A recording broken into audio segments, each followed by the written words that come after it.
2026 is here and my backlog is already screaming. We have got 24 games today. High stakes JRPGs, blind buys, and some shovelware I probably shouldn't have paid for.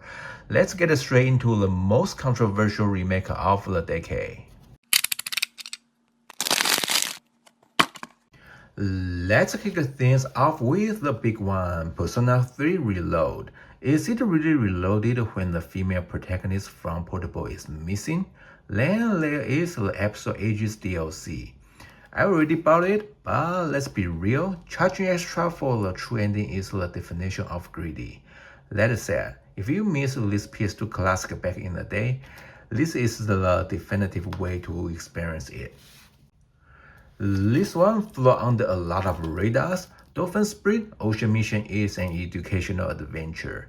Is it groundbreaking? No, but it's incredibly relaxing.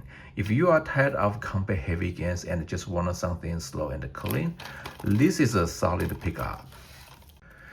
Don't laugh, the Smurf 2 is actually a solid 3D platformer. The gauge-based combat system is way deeper than it has any right to be. I've seen people argue it has better mechanics than some serious action RPGs lately. If you collect modern licensed games, this is one of the rare ones that actually respects your time. Next up, 3 games are from everyone's favorite publisher, Aura Games. First, another Paw Patrol game. Paw Patrol Rescue Whales feels very similar. Honestly, it reminds me a lot of Blaze and the Monster Machines Exo City Racers. I'm convinced they just swap the character skins and call it a day. A classic Aura move.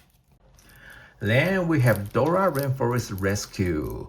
We just saw her in Nick Jr. Party Adventure, and honestly, these games look identical.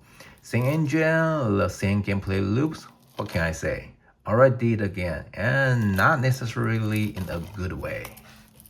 Last one here is The Elf on the Shelf, Christmas Heroes. It's a holiday platformer with minigames that plays exactly like every other Aura title. Look, I've played almost every Aura games ever made, and I've only enjoyed maybe 5 of them. At this point, the main reason to own this is the easy trophies. Now for a massive pickup, the PS4 edition of Trials Beyond the Horizon was sold out at almost every major retailer during the pre-order window. I managed to snag one at launch, but if you didn't, you might already be in trouble. This is going to be a highly collectible item in the near future. If you want this one on your shelf, buy it now before the resale market goes crazy. Why did it take NIS 20 years to give us a sequel to one of the most unique RPGs on the PS2? Phantom Brave is known for its unique grid-free combat and deep customization. The Lost Hero continues that tradition while keeping all the quirky charm.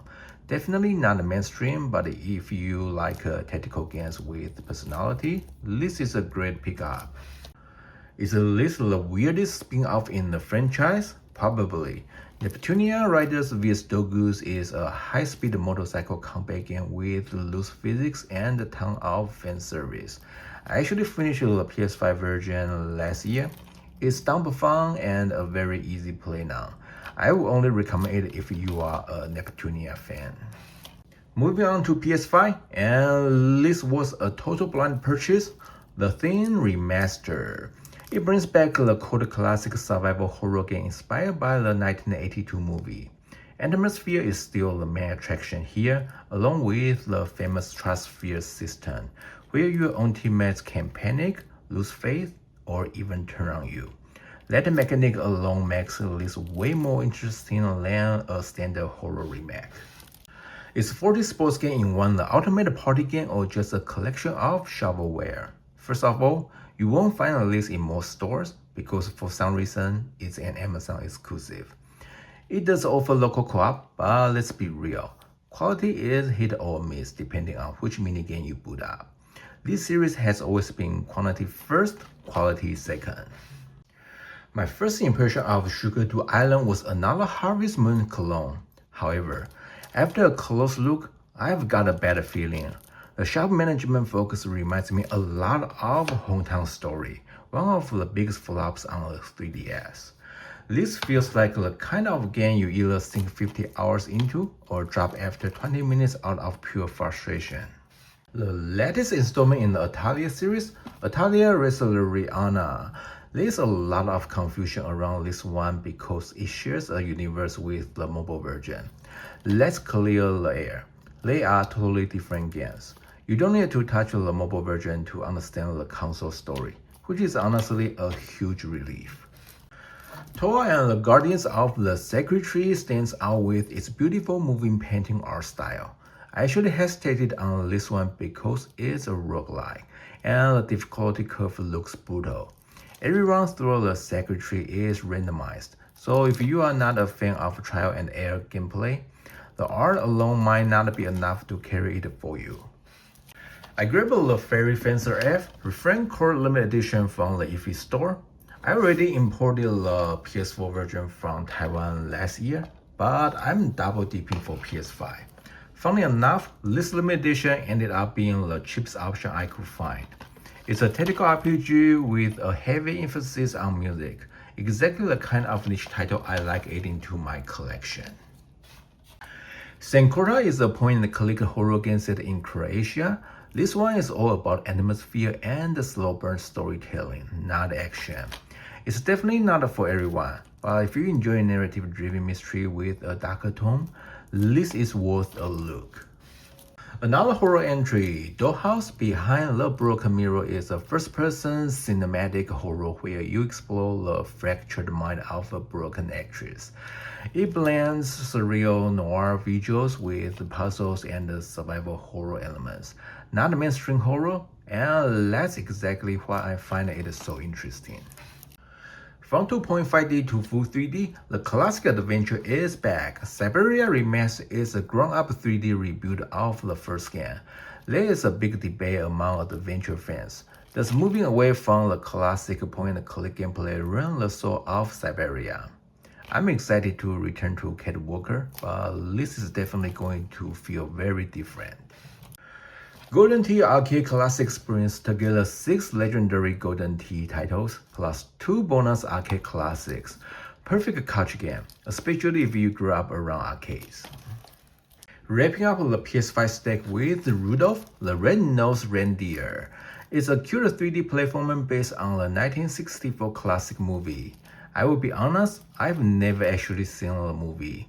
I only know Chopper, the blue-nosed reindeer from One Piece, so I'm mostly playing this to see if Rudolph has any secret devil fruit powers. We are getting close to the end, so let's wrap things up with Xbox. First, Assassin's Creed Mirage.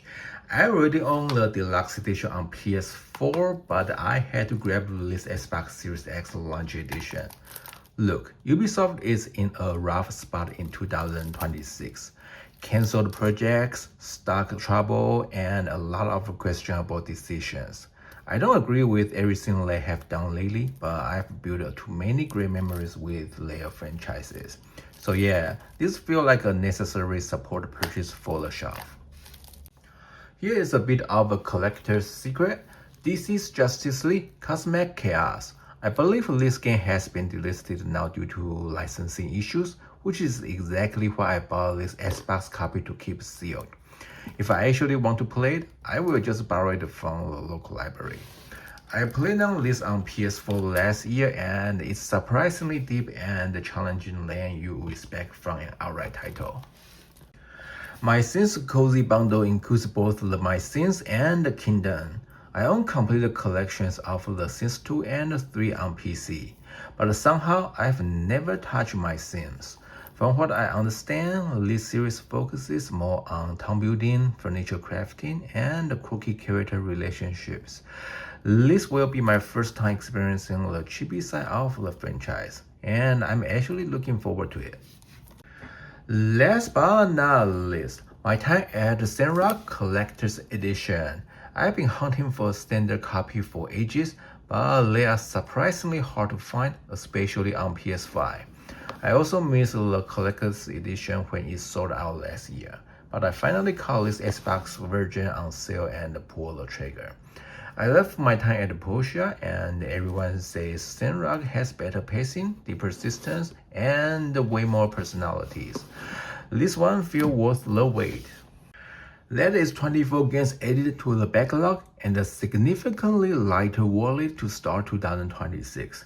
Hope you enjoyed today's pickup. Take care and I will see you soon.